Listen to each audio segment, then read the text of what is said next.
All right, my friends, welcome back to Anti-War Radio on Radio Chaos 95.9 FM in Austin, Texas. I'm Scott Horton, and introducing Doug Bandow.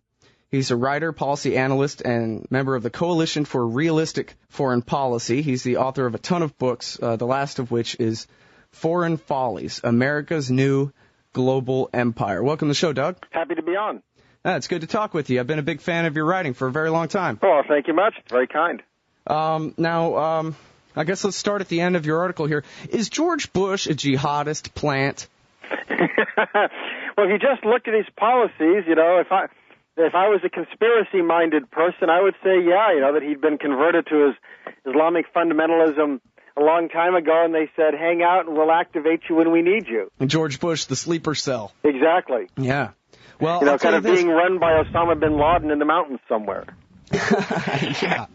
Well, you know, they got that promise software. I guess they communicate back and forth. That's right. That's right. Yeah. Well, okay. Now, I'll tell you, I honestly, I am a bit conspiracy-minded, and I don't think that bin Laden and George Bush are necessarily working together, talking to each other. However, I do think that they are working together, I guess, sort of in the same sense that you and I are all this time. I mean, now we're on the phone together, but both of us have been basically pushing for the end of American interventionism and pushing against the idea that leaving Iraq is going to worsen our terrorism problem, etc. And I sort of think of George Bush and Osama bin Laden working together for sort of the same purposes. They both are pushing, really, aren't they, for a Saudi-dominated Sunni caliphate that dominates the Middle East into South Asia? Isn't that what they both want?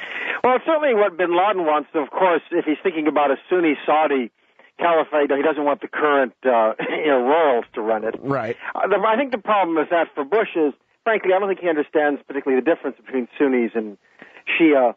I think it probably gives him far too much credit to assume that kind of sophistication in terms of what he wants. I think what he wants is pro-American regimes. And I don't think he quite gets the fact, I mean, this kind of irony that what you're at the moment doing is supporting a Shiite government in Iraq, which is actually allied with the Shiite government in Iran, which we don't like, which we're trying to convince the Sunnis to be against. I think that kind of goes well over kind of his understanding. Yeah. Well, and I guess, really, I shouldn't have said Bush. Let's talk about James Baker then, because he's somebody who does understand. And I don't know if you've ever read Armed Madhouse by Greg Palast. No, I haven't. Well, Greg Palast puts quite a bit of emphasis on who's going to control OPEC. Now, what's happening with the civil war in Iraq is largely a proxy war between Saudi Arabia and Iran for who's going to be the top dog setting the quotas there. And he basically sort of makes the same joke, I guess, that bin Laden and the Bush regime, anyway, if not Junior himself, that what they're really both pushing for is to have a Sunni caliphate. Obviously, they differ on who they want to be in charge of Saudi Arabia at the time, but the Shiite mullahs in Iran are America's enemies as well as bin Laden's. They're the ones who stand in the way. I think, yeah, and I think that the way they would look at it, I mean, James Baker, certainly going back to the first President Bush, these folks have long had a very strong and rather unsavory friendship with the Saudi royals.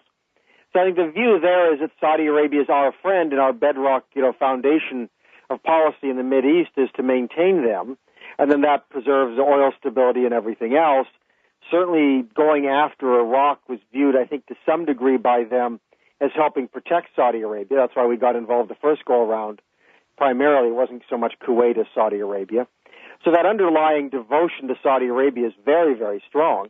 And it's very embarrassing, of course, because this is a totalitarian regime, so you're talking about democracy, and then your closest friend in the region is one of the most ugly, authoritarian states there. Right. Yeah, there's some who say that really one of the main reasons that we invaded Iraq was simply to move our bases north out of Saudi Arabia because it was causing so much trouble for the kingdom there.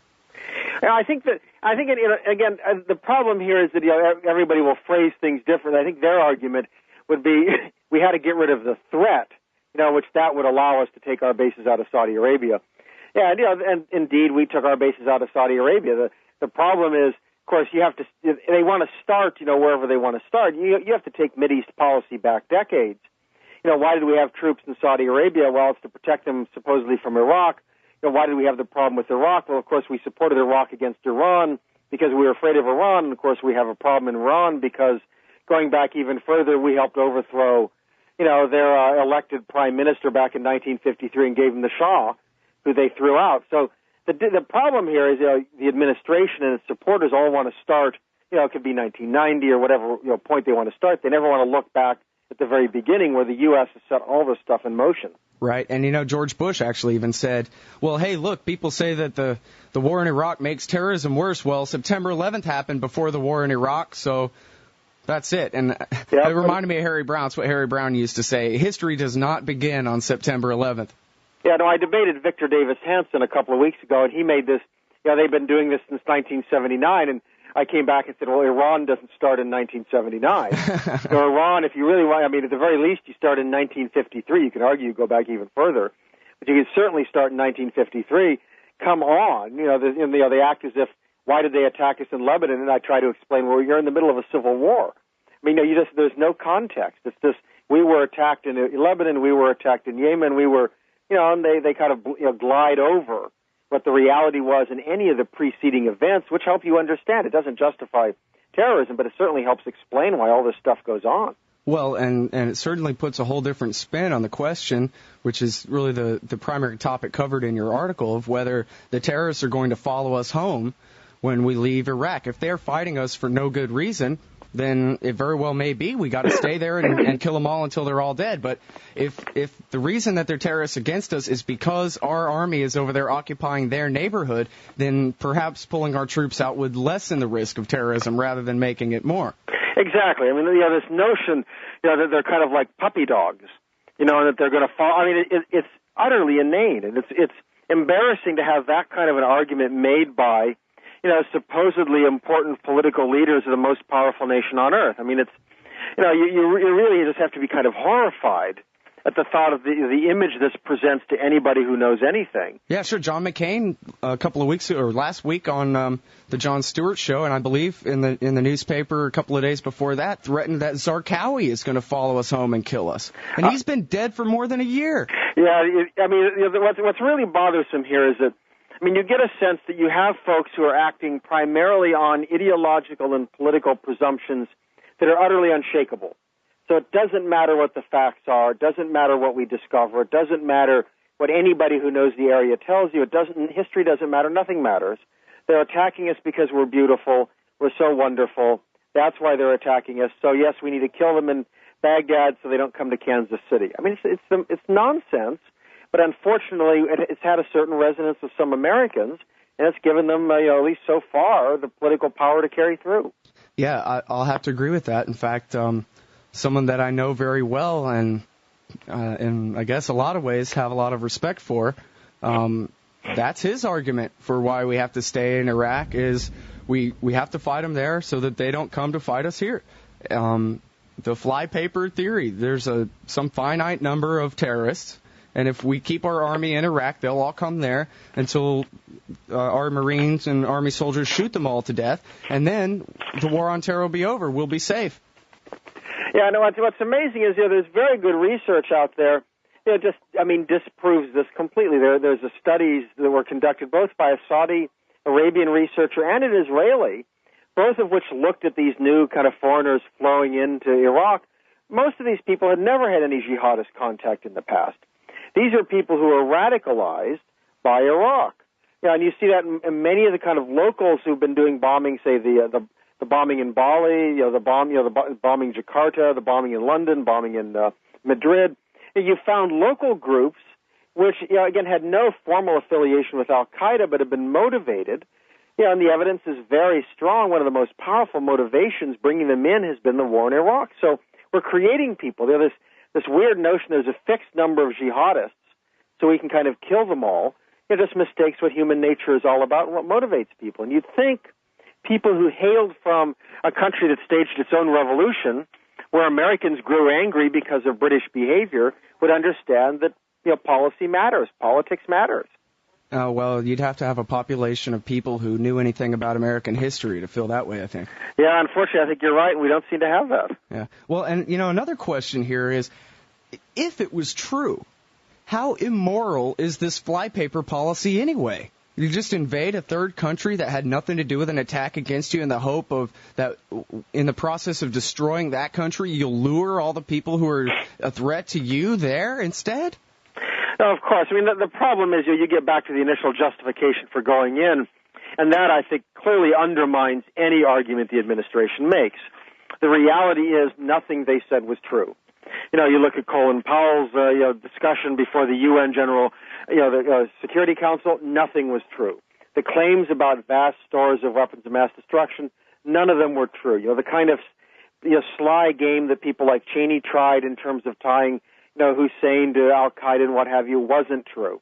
So the problem is all of their arguments are gone, so now they have to kind of look at these kind of desperate things.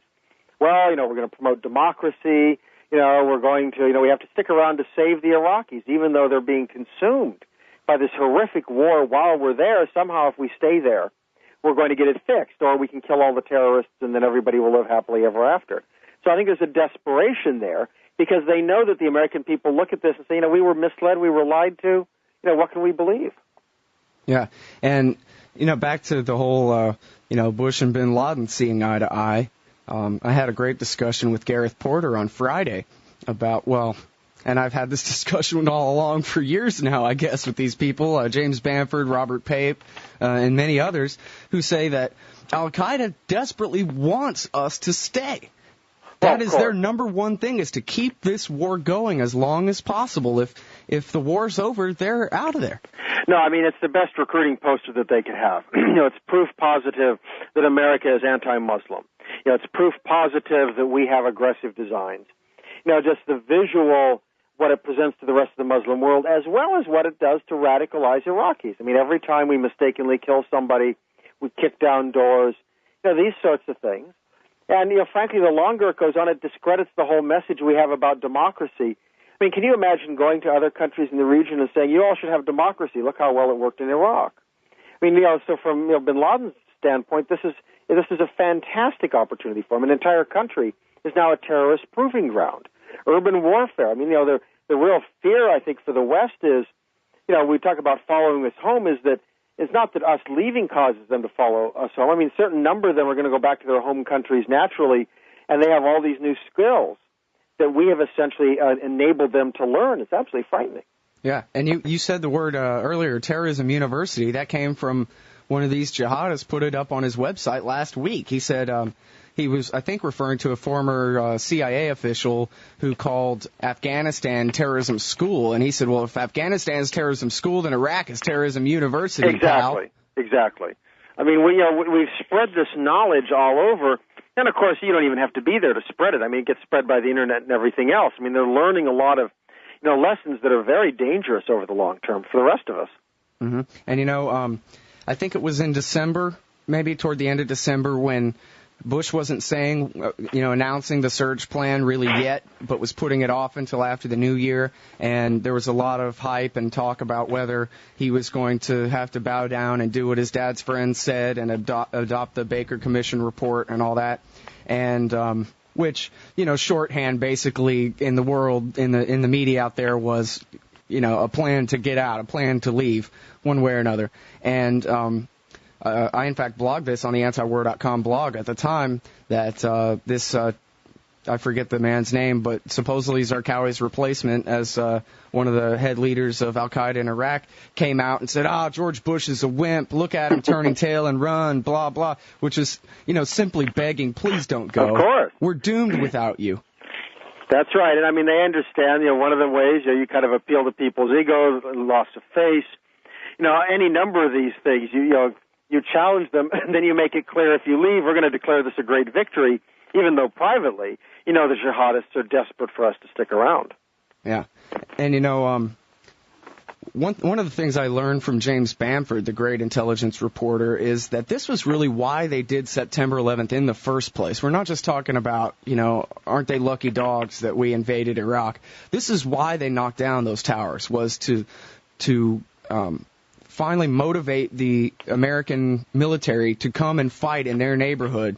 I think the phrase he used was from Zawahiri's point of view, America had been at war with them for 50 years since the end of World War II, but never with Americans within rifle range. So they were trying to slap us in the face hard enough to bring us there, to bog us down and bleed us dry in their neighborhood. And also to, get a reaction that would cause others to join their cause. I mean, right. And what I find frustrating here is that a lot of Americans seem to think that terrorism started on September 11, when we have a history of decades of terrorism committed by lots of different folks.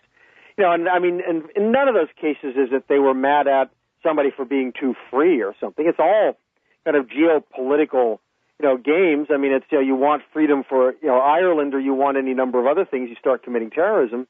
And there's always a component of that is to get an overreaction by the authorities, because that gives you recruits.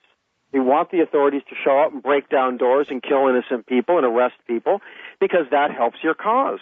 So that's exactly what the jihadists expected. I mean, and we gave it to them. I mean, we did the invasion, and you look at Abu Ghraib, any number of things that we've done that, it's very sad. The mistakes that are made, especially as kind of a tribal, clan-oriented society. I mean, every time you kill somebody mistakenly, you suddenly got yourself 100 or 200 new enemies. And it's made the U.S. really hated by a lot of Iraqis. Mm-hmm. And that's what the communists used to always say, the various red brigades and whatever during the Cold War days, was the action is in the reaction. Yep, exactly. That's I'm reminded you mentioned Ireland.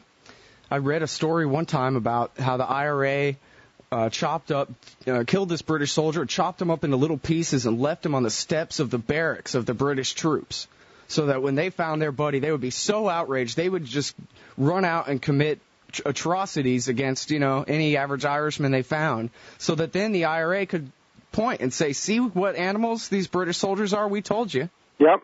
No, that's exactly right. That overreaction, which, and I don't blame troops in the field. I mean, in that situation, you can imagine the anger that consumes you.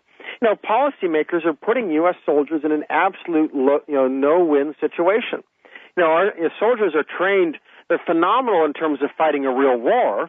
They're not phenomenal in terms of trying to sort out a guerrilla conflict and decide who's the enemy, and how do you kill the bad guys when they intermingle with civilians, and you have to be a mayor and you have to be all sorts of other stuff. I mean, we've put our soldiers in an awful position. Yeah, and one more concrete example here that I have in my pocket is the actual hijackers. People say, refer to bin Laden's fatwas and say that he was angered by the presence of American forces in Saudi Arabia and that kind of thing. And of course, he always mentioned Palestine here and there. But I read this book by Terry McDermott called Perfect Soldiers, which is basically not the 15 muscle guys from Saudi Arabia, but the core of the September 11th hijackers. They would sit around in their Hamburg apartment after going to the mosque or whatever. They would sit around in the afternoon and talk about, did you hear what Israel did today? Americans must pay for this. That's what they talked about. Every day was what Israel did and how it was America's fault. Well, and that's an attitude that's very prevalent even in countries that are favorable to the U.S. I visited Kuwait several times, and these people love America because they know they would have ended up as the 19th province of Iraq if we hadn't, invaded back in 1991. And what you find, though, is that what they will consistently say is, but one thing. I mean, they hate American support for Israel, and the visual you would see is you'd see posters of Israeli tanks in Palestinian villages. And, like when you'd have Palestinian speakers come. I went to a women's center. I mean, at that point, they hadn't gotten the suffrage yet. They liked America, but they were angry over this policy. So it's not just people who you figure don't like us anyway. Even our friends say these kinds of policies are a problem, bother them, and you can see the anger that it creates. Mm-hmm. And it's interesting, too, when you look at the degree to which the government of Israel took advantage of the September 11th attacks, and their lobby, has set about explaining to Americans that Al-Qaeda is the same thing as the Palestinians, and don't you see that these people are crazy and are terrorists, and now, we're all Israelis now, and this and that, but really it was our support for them that got us bombed in the first place. Yeah, I mean, that was clearly one of the very important grievances that motivates people. And it is irritating. And the tendency is, and Americans do it too, they conflate, kind of terrorists who attack Israel with terrorists who attack America. I don't like terrorists who attack Israel but that's still a very different thing from American policy. And given the fact that we already face a problem of terrorism, the last thing we need to do is to take on everybody else's burdens. Right. You know, how about the terrorists who attacked Sri Lanka, the Tamil Tigers? How about we can start going down the list and say lots of these people are evil, but that doesn't mean that suddenly we have to be at war with them, because frankly, you know, we're having trouble enough on our own, let alone kind of decide to take everybody else's problem. Right. Well, and here we are backing al-Qaeda in Lebanon against Hezbollah. That's it's one of the more bizarre. I mean, and of course, Israel itself, you know, I mean, bears blame because of its initial invasion of 20-odd years ago, the creation of Hezbollah. And Israel helped create Hamas because it wanted the counterweight to Fatah, you know, which is a secular group. But they thought they could weaken Fatah, and lo and behold, they certainly managed to do that. Yeah. You know, now what, of course, they've gotten is a far more dangerous, you know, threat, you know, a group that, you know, has political legitimacy and is involved in terrorism. So once you start stirring the pot, you know, as we have found, the Israelis have found, others have found, I mean, you never know what you're going to end up with. Right. And, you know, and in fact, in your recent article, you quote from bin Laden's fatwa, where he said that he first decided that he wanted to knock down American towers back in 1983 when the U.S. Navy was shelling Beirut. Yeah, and I mean, that strikes me as just one of the most egregious, awful episodes of American policy. I mean, we were blowing up hillsides with Muslim villages. You know, we got involved in the middle of this horrible fratricidal civil war to defend a minority Christian government. It wasn't even unified Christian. I mean, the factions there within both Christian and Muslim, and then you throw in the Druze, you know, I mean, mind-boggling. And I've talked to people, and I've mentioned, you know, we got involved in the Civil War, and I had one person, very smart person, say, so you mean our troops deserved it? And you say, now, you're trying to tell me you can get involved in a war and your soldiers aren't targets?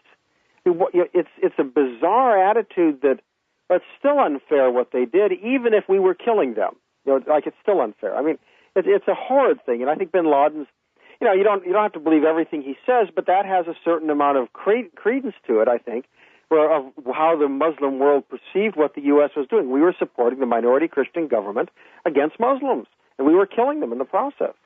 Yeah, there was a plane that was hijacked. I'm sorry, I wish I remembered more specifically when and where, but I remember one of the hijackers running up and down the aisles saying, "New Jersey, New Jersey." And there was an American, a woman who got off the plane who said she was so confused she didn't understand why he kept screaming "New Jersey, New Jersey" at her. And it turned out she went later and found out it was because it was the battleship New Jersey that had been shelling Beirut. Yep, that's exactly right. And man, so what you're saying then is when the American government goes overseas and mass murders people, that sometimes that makes them angry and they want to fight back? You know, it's amazing. I mean, I think, you know, the comment of actually bin Laden and his fatwa, and the comment's been heard by some others, is essentially if they're going to kill our women and children, we're going to kill their women and children. I mean, it's an awful, awful perspective, but it's foolish of us to act as if we can kind of do whatever we want in the world, hurt people, kill people, and not have a reaction. What terrorism has proved is they don't have to have carrier groups and aircraft carriers, you know, and intercontinental missiles.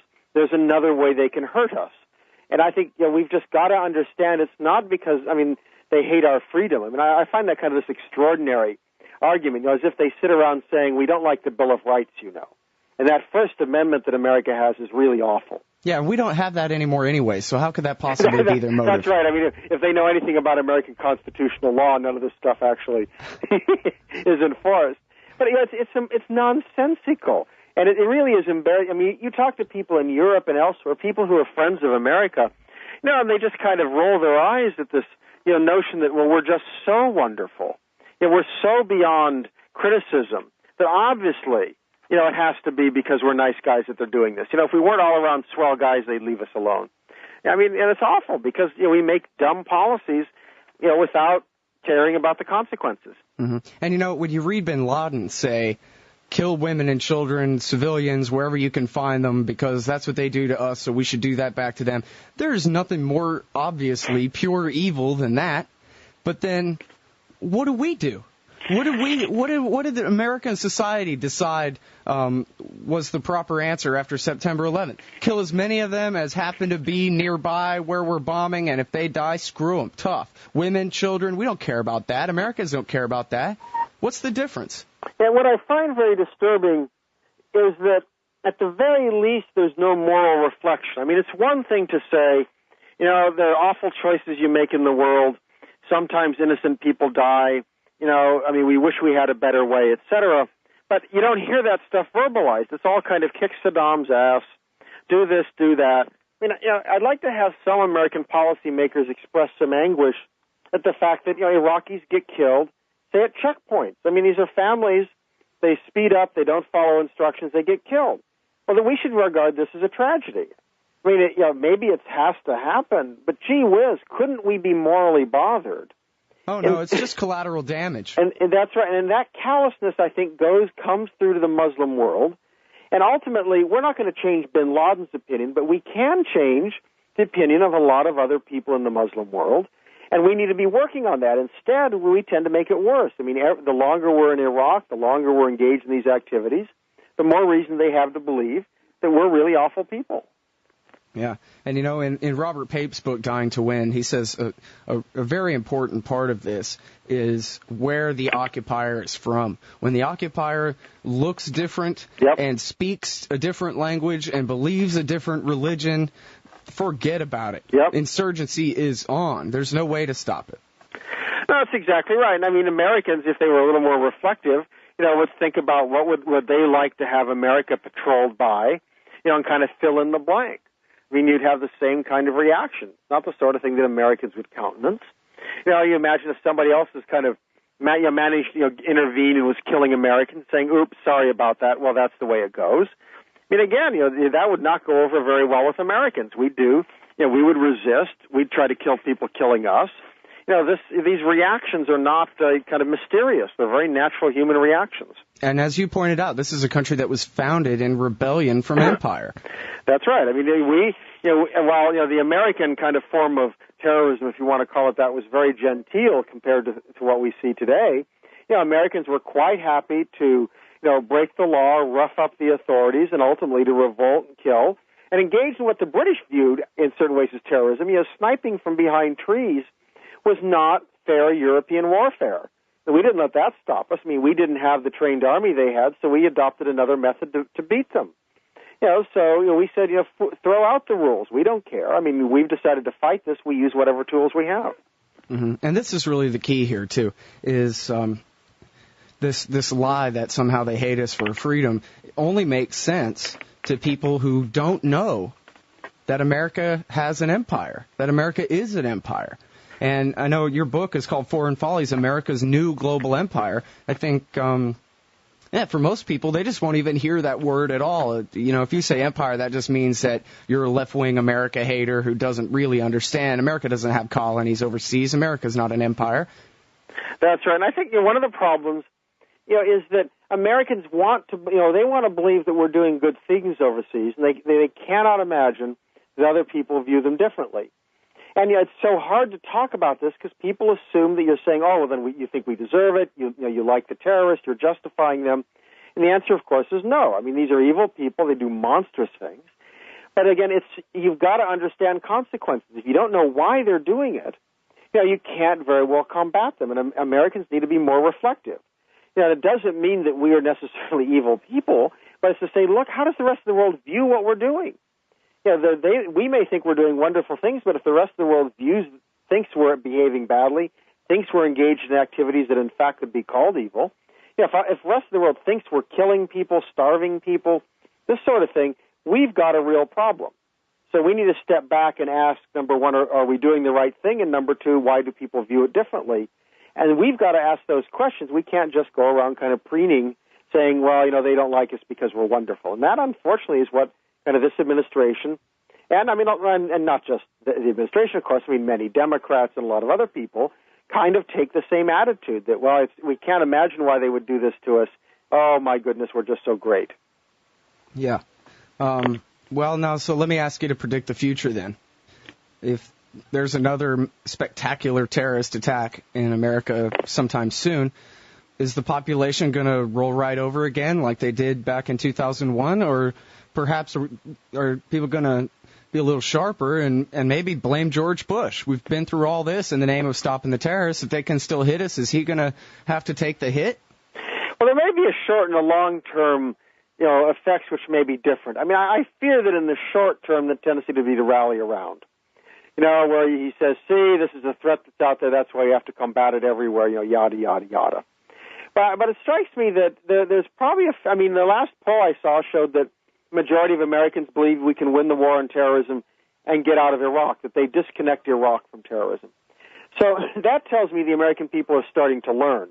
And my hope would be that as they reflected on the fact that despite all of the kind of internal surveillance and everything set up, despite supposedly the Flypaper Theory that all the terrorists are now over in Iraq, suddenly it turns out we're still attacked, that they would step back and say, hey, something's wrong here. And my hope is that they would understand that, in fact, Iraq has made it much harder for us. We've created more people, encouraged more people who want to kill us. We've diverted our strength over there. We've hurt our image with friendly nations that we need to cooperate with. That all of these things would kind of come up as issues. But, it's going to take some explaining. And, the American people show they have fairly short attention spans. Yeah. Well, this one isn't usually voiced out loud too much, but a lot of people do believe this, I think, that America's an empire for a reason. Or maybe better, America has the standard of living it has for a reason, and that is because we're an empire, and we take things when they're not cheap enough to buy on the open market, and that if we were to give up our empire, that our economy would be ruined, our society would be ruined, our standard of living would be ruined, and so if we have to go and steal oil or steal these or those resources, spend inflationary money in the third world and, demand their tariffs fall while we keep ours, etc., then that's just the way it has to be to keep us on top. I tend to think that actually, the empire that we have costs us a lot more than we gain in benefits, because, it's not the old kind of empire where you literally occupied and kind of extracted everything. I think the primary benefit to American policymakers today, frankly, is they want to boss everybody around. That there's the idea of social engineering, frankly, I think is probably far more important for a lot of these people. They want to run Americans' lives, but that's not enough. They'd prefer to run the lives of over 6 billion people around the world. And that's, the Secretary of State shows up in every foreign capital telling them what kind of elections to run and telling them what to do on their economy and, telling them what to do on this and on that. I think that, in many ways, is probably the strongest animating feature for American policymakers. We really do want to kind of reorder and transform and socially engineer the entire globe. Mm-hmm. And now I know you're a libertarian like myself, which means I believe, and you write for antiwar.com, so I know that means that you're not an isolationist, you're for free trade and friendship with foreign nations, just not entangling alliances. Is that right? Yep, absolutely. Okay, now, what about this? There is no free trade on Earth other than at the point of the Marine Corps' M4 machine guns. Oh, I think, the reality, of course, is that you can have free trade easily without any military around. I hear people who try to justify what we do based on if we didn't try to kind of run the world and have alliances all over, how would we have free trade? And, of course, that's silly. You've had, countries always trade. The incentive to trade is very strong. There's very little incentive that countries have to impede that because everybody's benefiting. I think the problem comes when, in fact, you entangle the military with the economic. And the danger there is that you turn people off to American products and to American ideas if they perceive it's being spread at the point of a gun. And to the extent you try to kind of have corporations free ride in on the U.S. military, that is a very real problem. Because, understandably, then people in other countries are going to kind of put the two together and view there as being not a lot of difference between kind of American military imperialism and American economic imperialism.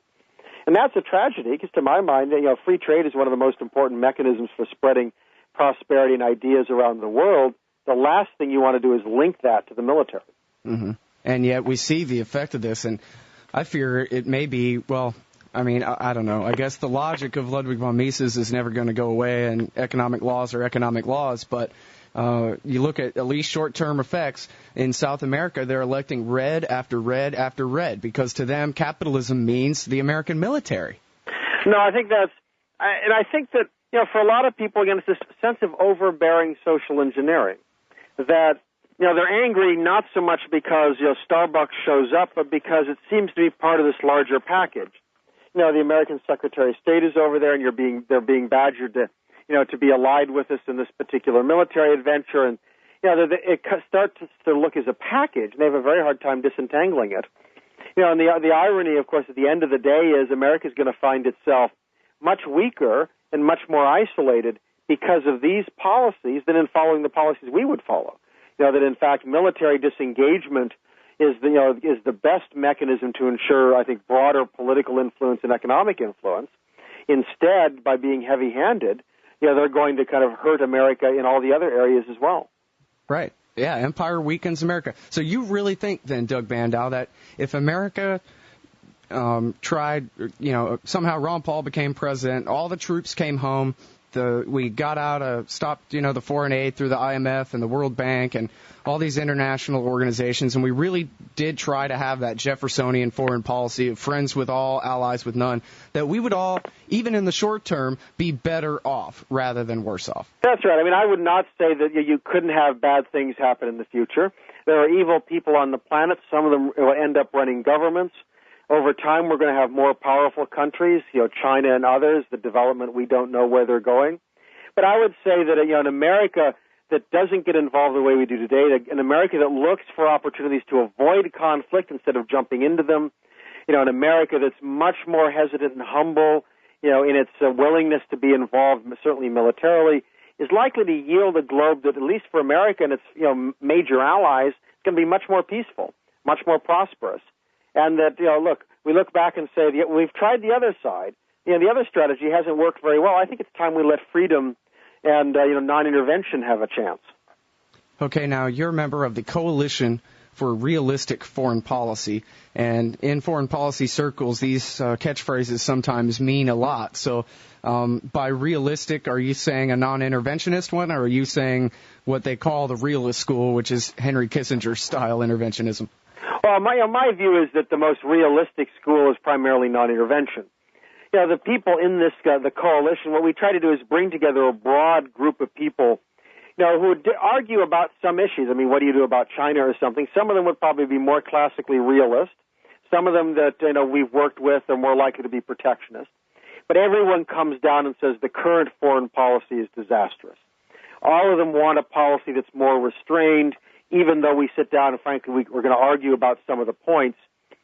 Several of us, like Chris Preble, who is a primary mover behind it, and others, we're much more libertarian, much more non-interventionist. We have some folks who aren't quite there. But our view is, the crisis today is so great, we need to cooperate with anybody we can to try to transform current policy. Otherwise, we're heading for a real shipwreck. Mm-hmm. And who are some of the members of the Coalition for Realistic Foreign Policy? Well, Chris Preble is kind of probably the leading organizer. Chuck Pena has been involved.